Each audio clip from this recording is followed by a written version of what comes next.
البدع والأهواء، أهل البدع العقائدية وأهل البدع السياسية. نقول بيننا وبينكم السلف، بيننا وبينكم الكتب، كان فيقول البدع بيننا وبينكم. الحمد لله رب العالمين،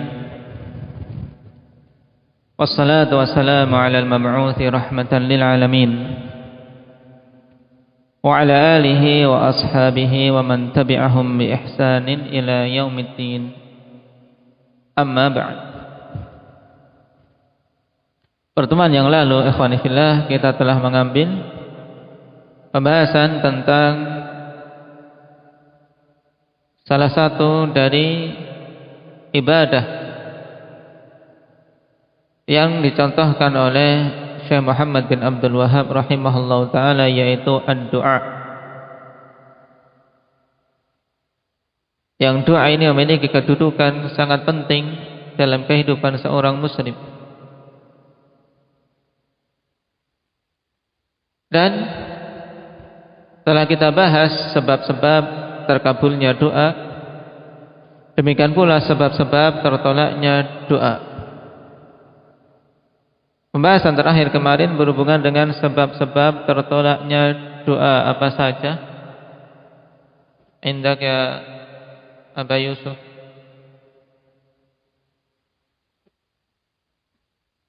Melampaui batas dalam berdoa.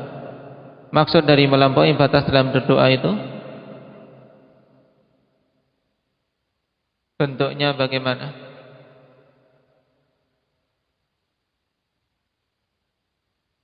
Meminta kepada selain Allah termasuk bentuk melampaui batas. Yang lainnya contohnya apa? Wahyu?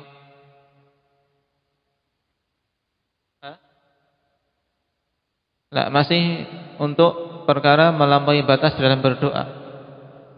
Bentuknya bagaimana? Agar kita punya gambaran jelas. Dikatakan melampaui batas dalam berdoa itu bagaimana saja.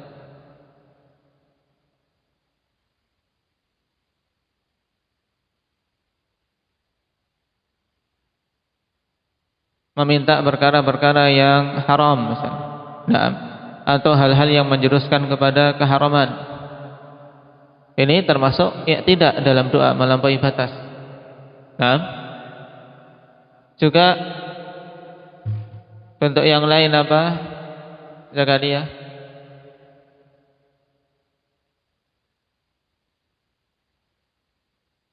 Meminta hal-hal yang tidak seharusnya diminta, dalam artian yang tidak pantas diminta oleh seorang makhluk. Nah, misalnya, ya Allah, sampaikanlah aku pada kedudukan para nabi misalnya. Ini sesuatu yang melampaui batas. Kenapa? Karena kedudukan para nabi sudah tertutup dengan diutusnya Nabi kita Muhammad sallallahu alaihi wasallam. Ini sebab pertama yang menjadikan terhalangnya doa dari dikabulkan. Sebab kedua apa, Huda?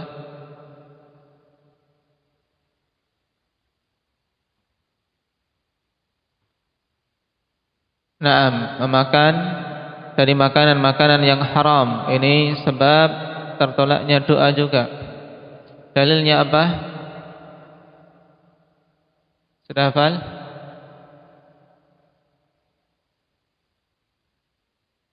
Hadis dalam Arba'in An-Nawawiyah. Indak Kasha.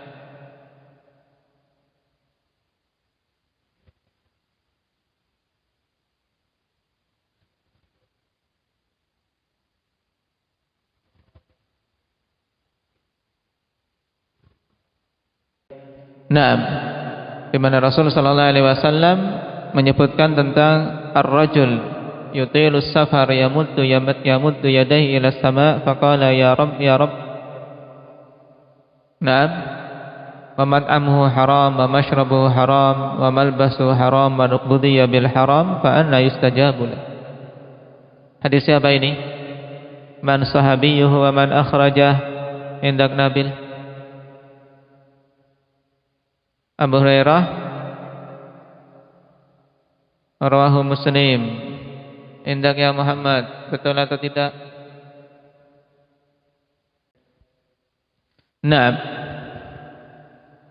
Hadis yang agung yang diriwayatkan oleh Abi Hurairah radhiyallahu anhu. Kemudian yang ketiga, sebab terhalangnya doa apa, Rifki? Tergesa-gesa. Maksudnya tergesa-gesa? Bagaimana? Yang dimaksud ketergesa-gesaan ini, apakah doanya cepat, lafadznya banter ketika membaca doanya, atau bagaimana? Taib, tergesa-gesa, ingin cepat-cepat dikabulkan doanya, sehingga dia ada perasaan jengkel. Sudah berdoa kok tidak dikabulkan, sudah berdoa kok tidak dikabulkan. Nah, ketergesa-gesaan ini, di mana dia mengatakan aku telah berdoa tapi belum juga dikabulkan, ini menjadi sebab doanya malah tertolak. Kenapa? Karena seorang mukmin hendaknya yakin atas janji Allah Subhanahu wa taala. Maka berdoa terus dengan apa? Dengan keyakinan yang kokoh, dengan husnudzon pada Allah Subhanahu wa taala. Karena seorang yang berdoa tidak akan luput dari keutamaan, baik itu disegerakan apa yang dia minta ataupun ditangguhkan kelak di hari kiamat, atau dipalingkan darinya kejelekan yang semisal. Nah, sekarang kita masuk pada ibadah yang kedua yang dicontohkan oleh Syekh Muhammad bin Abdul Wahhab rahimahullahu taala, wal khauf, dan rasa takut.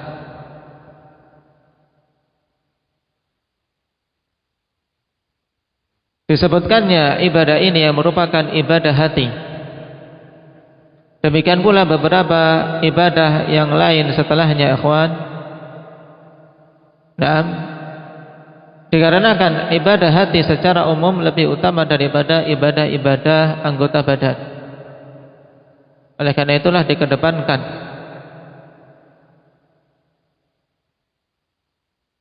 Dikarenakan ibadah-ibadah anggota badan tidak akan memiliki ruh kalau kosong dari ibadah hati ini. Dan khauf atau rasa takut memiliki kedudukan yang tinggi di dalam agama kita. Bahkan Allah Subhanahu wa taala jadikan sebagai syarat terwujudnya iman pada seorang hamba. Berarti tidak ada iman yang benar kalau tidak ada rasa takut pada Allah Subhanahu wa taala. Allah Subhanahu wa taala katakan, "Fala takhafuhum wa khafuni in kuntum mu'minin." Dalam surat Ali Imran ayat 175. Fala takhafuhum, maka jangan kalian takut kepada mereka, wa khafuni in kuntum mu'minin, dan takutlah kalian kepadaku apabila kalian itu orang-orang beriman. Perhatikan persyaratan Allah Subhanahu wa taala di sini, in kuntum mu'minin. Berarti ketika tidak ada rasa takut kepada Allah Subhanahu wa taala, demikian pula tidak akan ada keimanan padanya. Sehingga keimanan yang benar mesti mengharuskan adanya rasa takut pada Allah. Maka siapa saja ikhwan yang ketika hidup di dunia tidak ada perasaan takut kepada Allah Subhanahu wa taala, maka dia terancam menjadi penduduk neraka dan terancam untuk tidak bisa masuk ke dalam surga. Karena di antara sifat penduduk surga adalah mereka-mereka yang dulu ketika di dunia senantiasa merasa takut kepada Allah Subhanahu wa taala. Ada asar yang bagus dari Ibrahim At-Taimi berhubungan dengan masalah ini.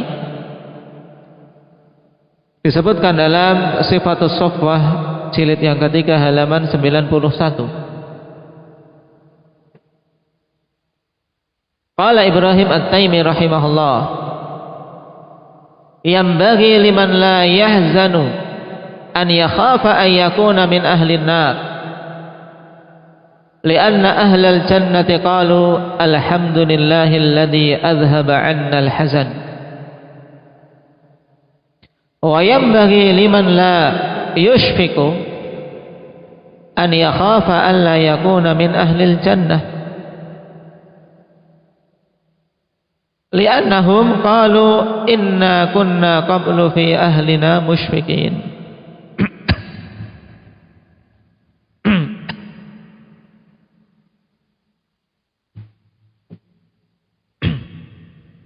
Kata Ibrahim At-Taimi, yang bagi liman la yahzanu, seyogianya bagi orang yang tidak bersedih ketika di dunia ini, tidak pernah bersedih,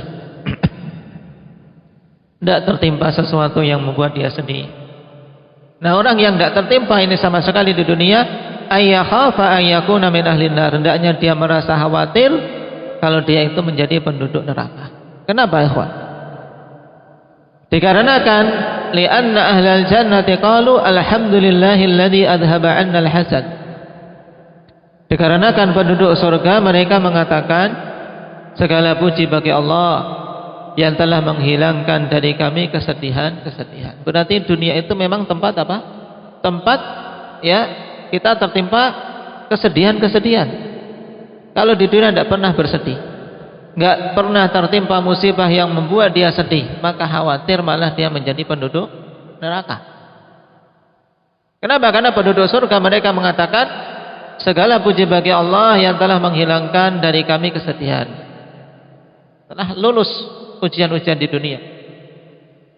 Karena memang negeri yang tidak ada kesedihan padanya ya surga. Kemudian kata beliau, wa yambaghi liman la yushfiqu an yakhafa an la yakuna min ahlil jannah. Dan seyogianya bagi orang yang tidak merasa takut, tidak merasa khawatir, untuk dia takut jangan-jangan dia menjadi penduduk surga. Jangan-jangan dia tidak menjadi penduduk surga. Kenapa? Li'annahum qalu inna kunna qablu fi ahlina musyfiqin. Dikarenakan penduduk surga mengatakan ketika ditanya tentang hal yang menjadikan mereka dulu ketika di dunia, kemudian setelah mati mereka dikaruniai oleh Allah Subhanahu wa taala untuk mendapatkan surganya, sebabnya adalah karena ketika di dunia mereka adalah orang-orang yang musyfiqin. Inna kunna qablu, sungguhnya kami dulu ketika di dunia fi ahlina musyfiqin. Naam, adalah orang-orang yang senantiasa khawatir terhadap keluarga-keluarga kami. Naam. Jadi di dunia memang negeri ikhwan yang kita akan merasakan kesedihan dan harus kita kita senantiasa merasa khawatir, merasa takut kepada Allah Subhanahu wa taala. Baik. Dan siapa saja yang kehilangan rasa takut kepada Allah, maka sungguh dia adalah orang yang merugi. Allah katakan, "Fala ya'manu makrallah illal qaumul khasirun." Tidaklah merasa aman dari makar Allah. Ini orang-orang yang tidak punya rasa takut kepada Allah, merasa aman di dunia. Dan tidak merasa aman kepada Allah, ya tidak merasa aman dari makar Allah kecuali kaum yang merugi.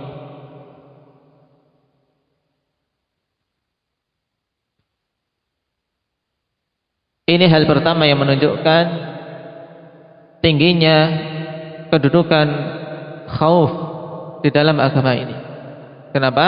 Karena khauf min Allah, rasa takut kepada Allah merupakan syarat terwujudnya iman.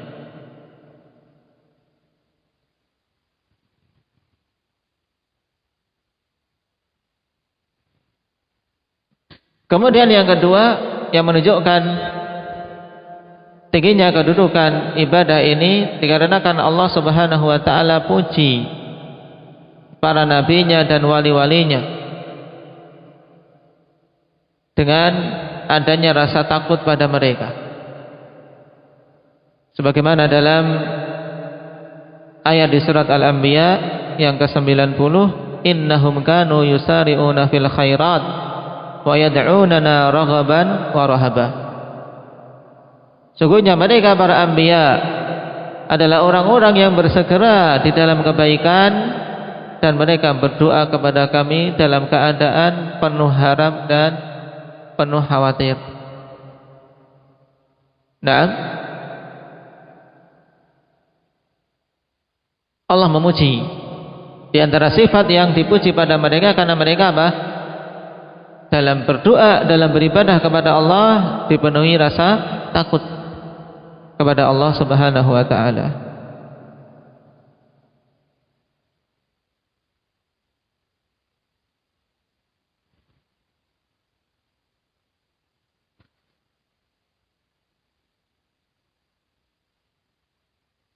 Pembahasan berikutnya berhubungan dengan masalah khauf, yaitu perlu kita ketahui bahwasanya khauf, rasa takut ini bermacam-macam. Nah, baik kita ketika memperhatikan dalil-dalil maupun ketika kita melihat fakta yang ada, rasa takut itu bermacam-macam. Nah, jenis yang pertama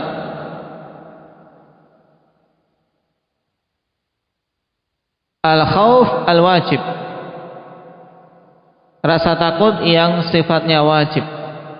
Nah, ini yang harus kita wujudkan dan inilah yang menjadi inti pembahasan kita dalam kitab. Karena itulah khauf yang merupakan bentuk ibadah kepada Allah Subhanahu wa taala. Setelah kita ketahui tadi bahwasanya khauf kepada Allah memiliki hubungan dengan iman, bahkan menjadi syarat terwujudnya iman. Berarti khauf yang wajib ini yaitu apa? Khauf, rasa takut terhadap Allah Subhanahu wa taala semata.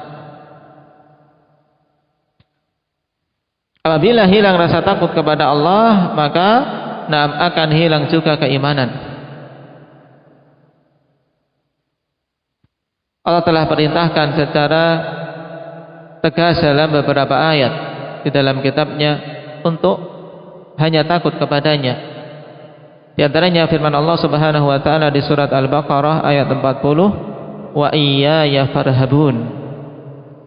Wa iyaya farhabun, maka hanya kepadakulah hendaknya kalian merasa takut.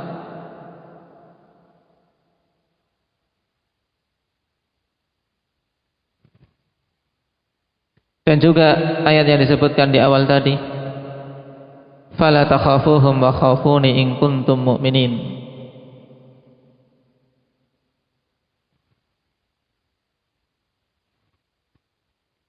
Dan dinukilkan ijma'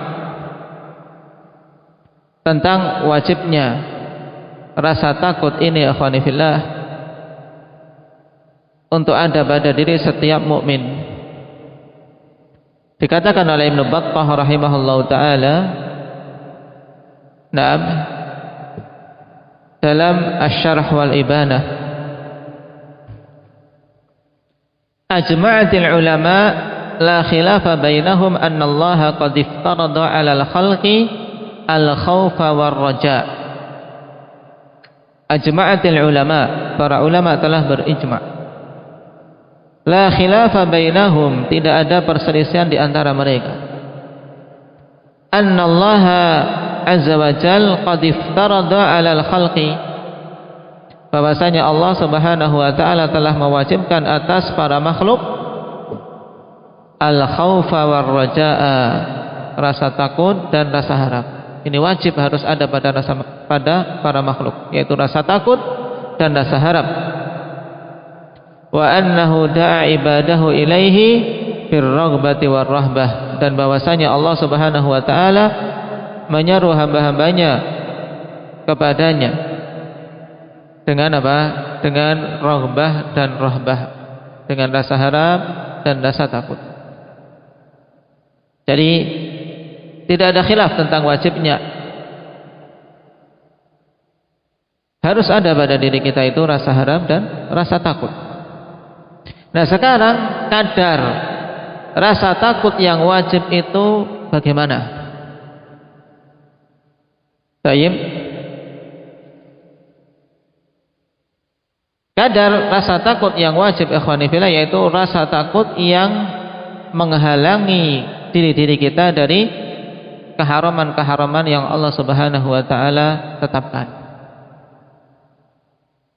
Sebagaimana ditegaskan oleh Syekhul Islam Ibnu Taimiyah rahimahullahu taala yang dinukilkan oleh murid beliau Ibnul Qayyim. Naam, sami'tu Syekhul Islam Ibnu Taimiyah yaqul al-khauful mahmud ma hajjazaka an maharimillah. Ini kadar wajibnya. Ma hajjazaka an maharimillah, yaitu rasa takut yang menghalangimu dari keharaman-keharaman. Apa-apa yang Allah haramkan tidak boleh kita langgar. Nah, perasaan takut yang menghalangi kita dari melanggar apa-apa yang Allah haramkan, itulah apa? Rasa takut yang wajib. Tayyib, rasa takut yang wajib.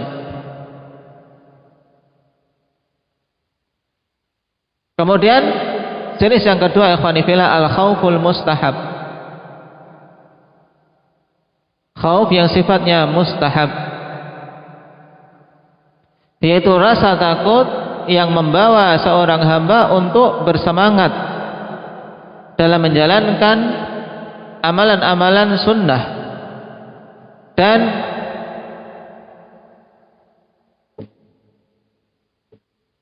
menghalangi seorang hamba dari perkara-perkara yang makruh dan hal-hal yang sia-sia.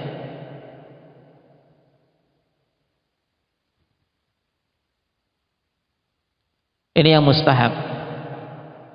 Sehingga kadar lebih daripada sekedar khauf yang wajib. Kalau yang wajib ini harus, kita semua harus ada ikhwan.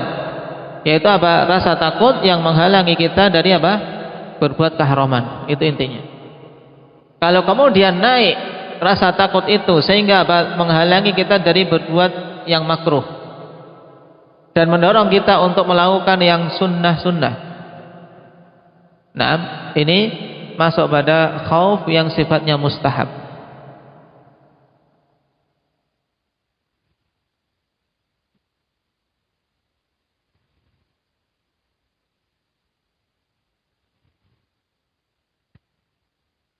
Nah, kalau terwujud khauf yang seperti ini ikhwani fillah, maka hati seseorang akan menjadi bagus sebagaimana keadaan para salaf kita yang mereka hatinya ikhwani fillah dipenuhi rasa takut pada Allah Subhanahu wa taala.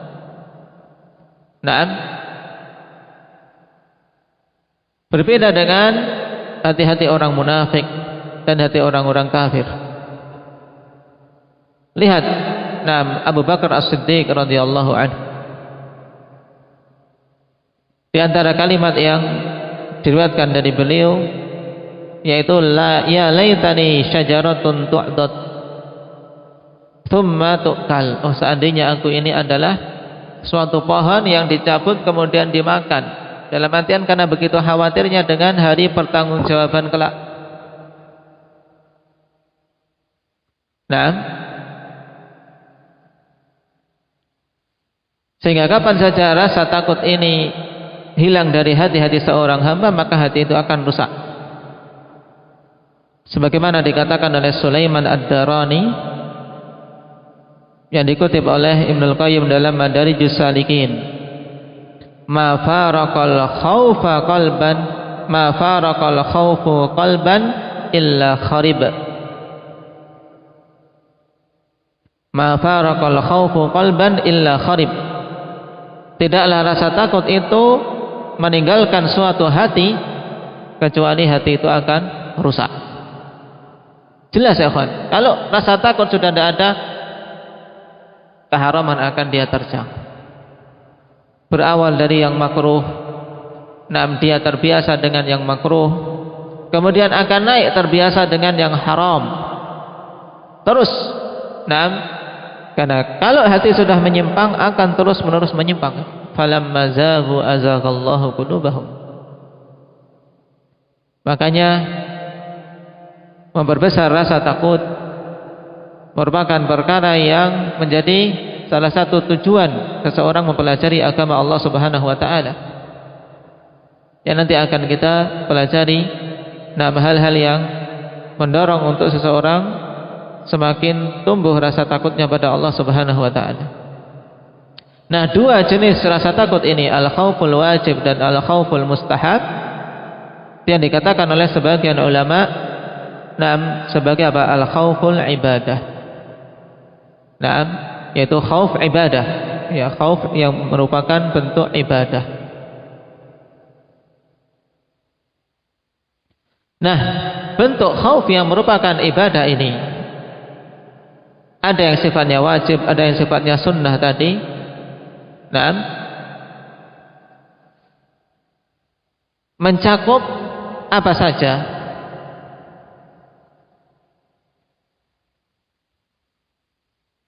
Perlu diketahui, kalau kita perhatikan dalil-dalil akhwan, perintah untuk adanya rasa takut, maka rasa takut yang sifatnya ibadah ini mencakup 3 perkara pokok.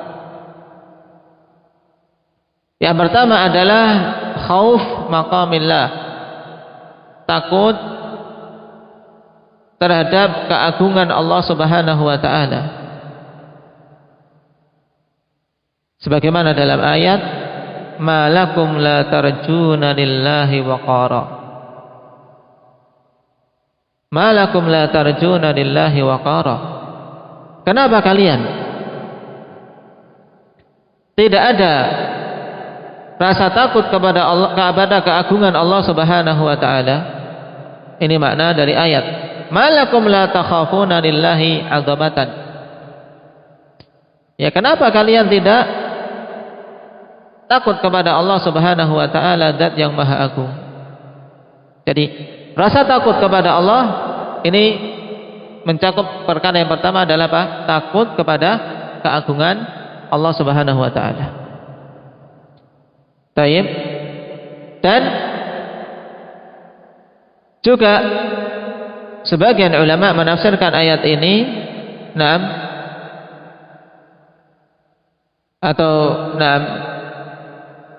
khauf maqamillah juga apa? Rasa takut ketika kelak nanti akan berdiri di hadapan Allah Subhanahu wa taala.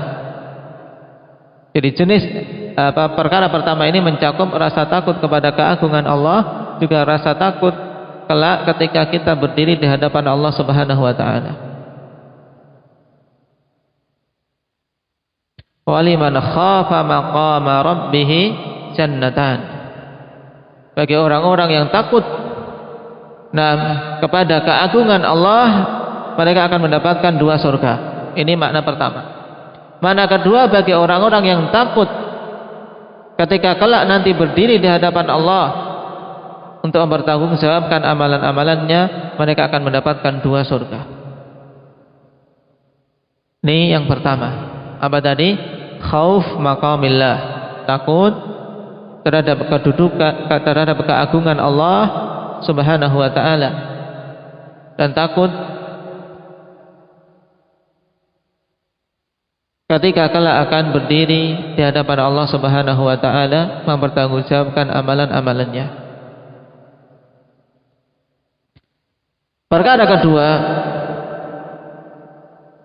adalah khauf wa'idillahi liman asah. Rasa takut terhadap ancaman-ancaman Allah bagi orang yang bermaksiat. Ini. Jadi tadi yang dimaksudkan dalam rasa takut kepada Allah mencakup perkara pertama apa tadi? Takut terhadap keagungan Allah. Yang kedua, takut terhadap ancaman-ancaman yang Allah Subhanahu wa taala berikan bagi orang-orang yang bermaksiat. Seperti takut kepada azab di neraka. Ini boleh, bahkan ini diperintahkan, ikhwan. Bukan termasuk syirik. Sebagaimana perkataan sebagian orang, aku beribadah bukan karena takut, karena ibadah ini, karena takut adalah ibadah siapa? Kata mereka, ibadahnya pencuri katanya. Ini perkataan orang-orang ahli tasawuf. Jangan beribadah karena takut, karena ini ibadahnya pencuri. Ini salah. Bahkan harus ada rasa takut. Allah Subhanahu wa taala sebutkan ancaman-ancaman di dalam Al-Qur'an untuk apa? Ya, agar tumbuh dalam diri kita rasa takut pada Allah Subhanahu wa taala.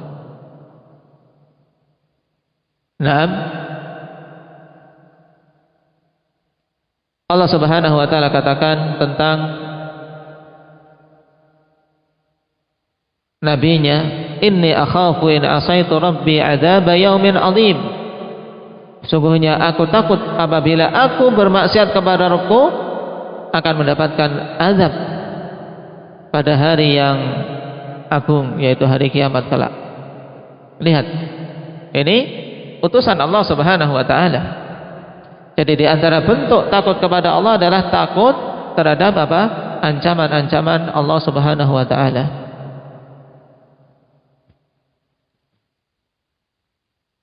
Dan Allah gabungkan dua perkara ini dalam satu ayat, akhwani fillah, di surat Ibrahim. Dzalika liman khafa maqami wa khafa wa'idi.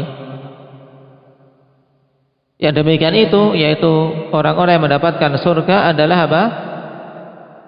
Liman khafa maqami, bagi orang-orang yang takut terhadap keagunganku. Wa khafa wa'idi, dan yang takut terhadap ancaman-ancamanku. Jadi takut terhadap ancaman Allah perkara yang dituntut, sebagaimana pula kita dituntut untuk takut terhadap keagungan Allah Subhanahu wa taala. Kemudian perkara ketiga yang tercakup dalam apa? Dalam al-khauf min Allah, yang merupakan khauf ibadah, yaitu khauful qawati' anillahi ta'ala. Khauful qawati' anillahi ta'ala, yaitu rasa takut terputusnya dia dari jalan Allah Subhanahu wa taala.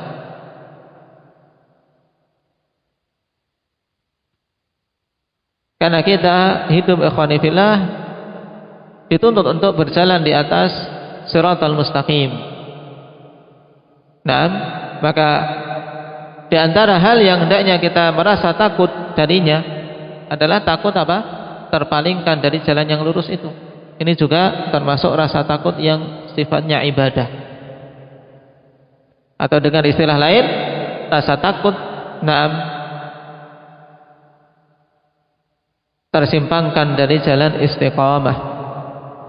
Sama dengan terjatuh dalam perbuatan-perbuatan dosa atau bid'ah atau bahkan kesyirikan. Hal ini sebagaimana rasa takut Ibrahim alaihi salatu wassalam, akhwan, yang beliau ungkapkan dalam doanya, wajnubni wa baniya an na'budal asnam. Rabbi innahunna adlalna katsiran minan nas. Ya Allah, jauhkanlah aku dan anak keturunanku dari menyembah berhala. Ini kan rasa takut jangan sampai apa? Terpalingkan dari jalan istiqamah. Demikian pula kekhawatiran Nabi sallallahu alaihi wasallam terhadap umatnya. Rasul mengatakan, inna akhwafa ma akhafu alaikum asyirkul asghar. Perkara yang paling aku khawatirkan menimpa kalian adalah syirik asghar. Nah, ini perasaan takut yang sifatnya apa? Sifatnya ibadah. Paham? Jadi perasaan takut yang dituntut dari kita mencakup tiga jenis ini. Khauf maqamillah, kemudian apa? Khauf wa'idillah, liman asah, wa khauful qawati' anillah, yaitu rasa takut terputus dari jalan Allah Subhanahu wa taala, sehingga kita menyimpang dan tersesat, tidak sampai kepada tujuan yang diinginkan oleh manusia, yaitu mencapai surga Allah Subhanahu wa taala. Taib, ini berhubungan dengan khauf ibadah yang terbagi jadi dua, khauful wajib dan khauful mustahabbah. Kemudian jenis yang kedua al khauful muharram, rasa takut yang diharamkan. Ini juga terbagi menjadi dua, al khaufu syirkil kufri dan khauful maksiyah. Khauf yang merupakan kesyirikan dan kekufuran, yaitu apabila seseorang takut kepada selain Allah Subhanahu wa taala seperti takutnya kepada Allah atau lebih,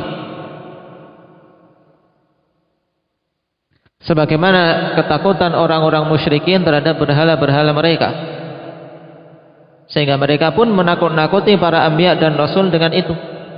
Wa yukhawwifunaka billadzina min duni. Ini keadaan orang-orang kafir. Mereka menakut-nakuti utusan Allah dengan apa? Dengan berhala-berhala mereka yang mereka sembah. Makanya orang-orang dari kaum Nabi Hud, ikhwanifillah, ketika disuruh oleh Nabi Hud untuk meninggalkan sesembahan-sesembahan mereka dan hanya beribadah kepada Allah, apa yang mereka katakan?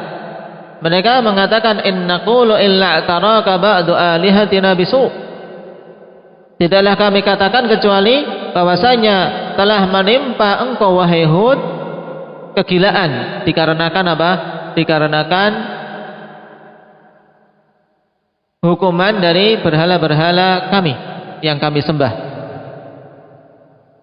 Jadi mereka berkeyakinan bahwasanya berhala-berhala itu mampu menimpakan kemudaratan, mampu menghukum, dan ini hampir ada pada keseluruhan orang-orang pelaku kesyirikan.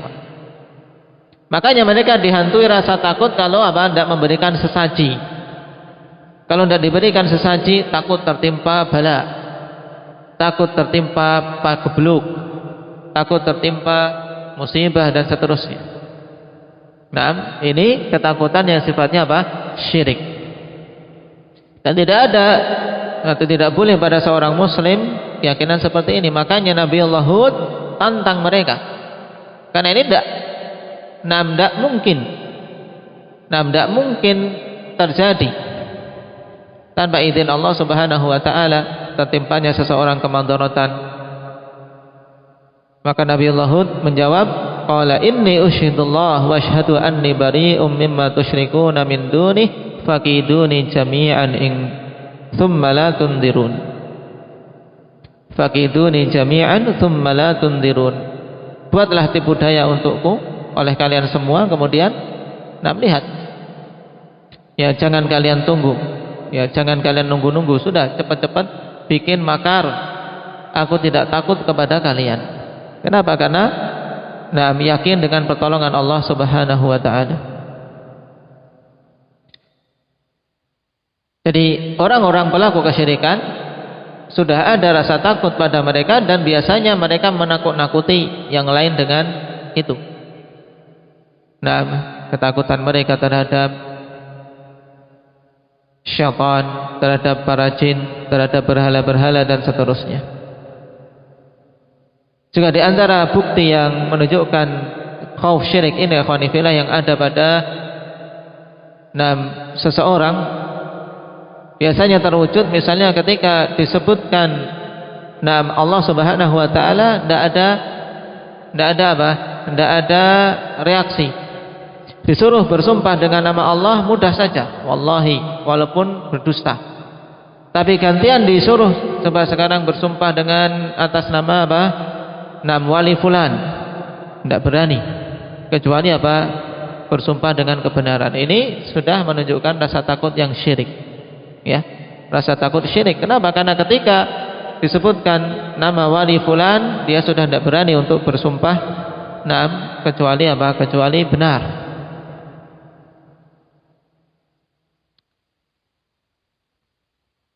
Adapun jenis kedua khauful maksiyah, yaitu bentuknya adalah seseorang melakukan suatu kemaksiatan karena takut kepada manusia. An yartakibal muslimul maksiyah khaufan minan nas.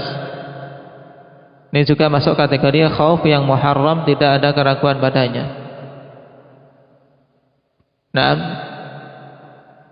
karena takut pada manusia, takut dengan hukuman yang mereka berikan, ini rasa takut yang muharram.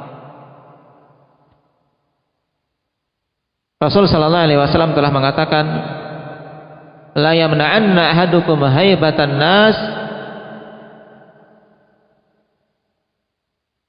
la yamna'anna ahadakum haibatun nasi an yaqula fi haqqin idza ra'ahu aw syahidahu aw sami'ah. Jangan sekali-kali menghalangi salah seorang di antara kalian ketakutan kepada manusia untuk mengatakan perkara yang hak apabila dia melihat atau menyaksikan atau mendengar. Kapan saja seorang khanifillah menjatuhkan diri dalam kemaksiatan atau meninggalkan suatu kewajiban karena rasa takut kepada manusia, maka dia terjatuh dalam khauful maksiyah. Taib. Dan terkadang hal ini akan naik lebih tinggi menjadi apa? Khauf yang sifatnya apa? Kufur. Nah, karena ketika dia takut kepada manusia, akhirnya menjerumuskan dia dalam kekufuran. Waliyadzubillah. Kemudian jenis yang terakhir, jenis yang ketiga, yaitu al-khauful jaiz, atau dikenal dengan al-khaufut tabi'i. Ini rasa takut yang sifatnya boleh, rasa takut yang merupakan tabiat, seperti apa? Takutnya manusia kepada ular, takutnya kepada binatang buas, dan seterusnya. Takut kepada musuh, sebagaimana Allah Subhanahu wa taala khabarkan tentang Nabiullah Musa, fa kharaja minha khaifan yataraqqab. Ketika beliau keluar dari negara Firaun, dikarenakan beliau membunuh tanpa sengaja seseorang dari pengikut Firaun, maka keluar dalam keadaan takut, was-was, khawatir, tertangkap. Ini takut yang sifatnya tabi'i dan boleh. Sesuatu yang sifatnya boleh. Tapi untuk sebab-sebab yang jelas, sebab-sebab yang jelas seperti binatang buas dan seterusnya. Adapun untuk sesuatu yang tidak jelas seperti takut gelap, ini bukan sesuatu yang tabi'i lagi. Tapi ini ketakutan yang menunjukkan juben, menunjukkan kepengejutan. Masa gelap takut? Apa yang ditakuti dari kegelapan? Baik. Berarti kesimpulannya secara ringkas, khauf ikhwani fillah, rasa takut terbagi menjadi berapa? Secara global ada 3, yaitu apa? Khauful ibadah, kemudian khauful muharram, dan khauful jaiz. Khauful ibadah terbagi jadi 2, yaitu apa? Khauful wajib dan khauful mustahab. Khauful muharram terbagi jadi 2, yaitu apa? Khauful syirki dan khauful maksiyah. Paham? Ini pembagiannya. Kemudian yang paling penting dari pembahasan tadi adalah apa? Untuk khauf ibadah, ada 3 hal yang hendaknya diwujudkan tadi, mencakup 3 perkara, yaitu apa? Khauf maqamillah, rasa takut terhadap keagungan Allah, dan khauf wa'idillah liman asah, rasa takut terhadap apa? Ancaman dari Allah Subhanahu wa taala bagi yang bermaksiat. Kemudian apa? Khauf apa? Yang ketiga, al-qawati' anillah, yaitu rasa takut terputus dari jalan Allah Subhanahu wa taala, sehingga dia menyimpang, sesat, dan seterusnya. Wal iyadu billah. Nasallallahu taala at-taufiq lima yuhibbuhu wa yardah. Walhamdulillahirabbil alamin.